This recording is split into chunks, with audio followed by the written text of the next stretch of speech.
રાજકોટ જિલ્લામાં ઓક્ટોબર માસમાં થયેલ કમોસમી વરસાદથી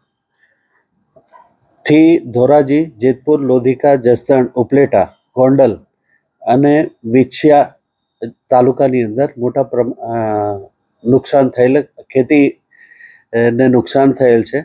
આ માટે 71 ટીમની રચના કરવામાં આવી છે. દરેક ગ્રામ સેવકને 8 થી 10 ગામોની જવાબદારી સોંપવામાં આવી છે અને દરેક તાલુકાની અંદર વિસ્તરણ અધિકારી આ તમામ ગ્રામ સેવકો દ્વારા કરવામાં આવેલ કામગીરીનું મોનિટરિંગ કરશે. ગ્રામ સેવકે સ્થળ વિઝિટ કરવાની રહેશે અને કૃષિ પ્રગતિ એપ ઉપર જે સર્વે કર્યું છે એનો ડેટા અપલોડ કરવાનો રહેશે.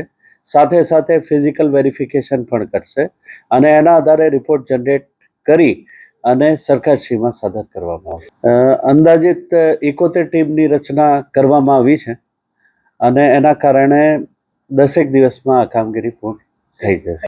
દિવાળી પછી જ આપણે છેલ્લા 3 દિવસની અંદર ધોરાજીમાં 26 ટોટલ 3 દિવસમાં, જેતપુરમાં 23, લોધિકા 22, જસદણ 20, ઉપલેટા 18, ગોંડલ 16 અને વિછિયા 13 વરસાદ પડ્યો છે. એ અનુસંધાને પણ સર્વે કરવામાં આવશે. ભારે વરસાદના કારણે જે તમામ તાલુકાઓને એલર્ટ મોડ ઉપર મૂકવામાં આવ્યા છે અને જરૂરી આનુષાંગિક તમામ તકેદારીના પગલાં લેવામાં આવ્યા છે.